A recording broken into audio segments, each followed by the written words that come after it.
of the gifts that Aikido has and the way that we practice is the community of practitioners.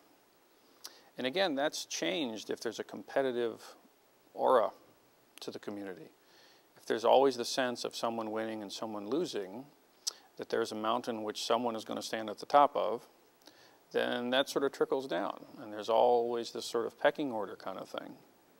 Now in Aikido, we have a strong hierarchy. There is a vertical relationship from the teacher to the black belts, to the students, and everybody has different levels of experience, and that's obvious and clear.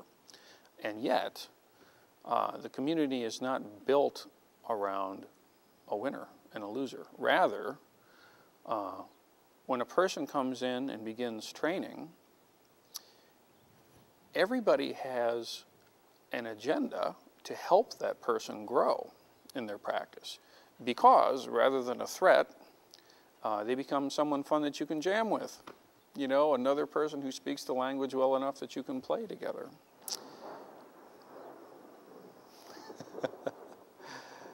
When I first encountered the dojo in Boston, it came at just the perfect moment for me, because I was, you know, away from home. Boston is a very different town from Toledo, and I was, what, 18?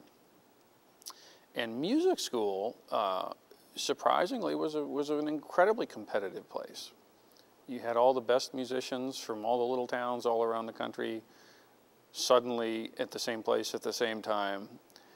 And there was a lot of competitive vibe that was going on. Not from everybody, but it was around, you know, and the city and everything. And so rather than my expectation, which was that everybody would be very open and interested in jamming and playing together and sharing ideas, it just wasn't quite like that. There was a lot of youth involved and a lot of uncertainty and competing and stuff.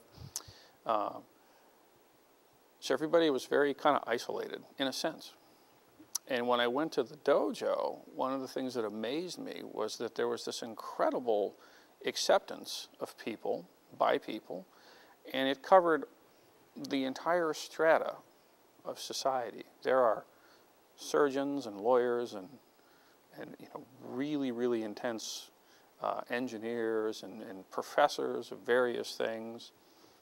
Hard sciences, science and arts and so on, and there's musicians and poets, and there's also carpenters, blue-collar working guys, homemakers, and all kinds of different cultural backgrounds, many different religious faith traditions, some people with no interest in any kind of faith tradition, and yet everybody relates seamlessly.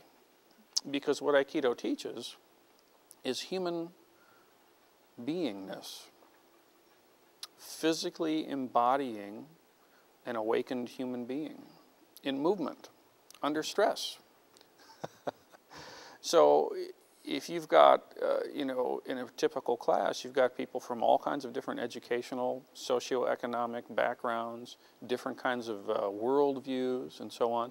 Everything that's taught and spoken about in terms of the Aikido makes sense to every one of them, because every one of them is a human being. And that's something that needs to be experienced. And the community was just such a gift to me, because it really became a family in my case. You know, it really did. I mean, people who were concerned about each other and about growth. And everybody that resonates with this art is at a certain vibrational frequency, you know, that really supports each other. And that's important, because in my view, as people evolve to higher states of consciousness or higher intentions, there are fewer. And so it's very important to find people that you can resonate with.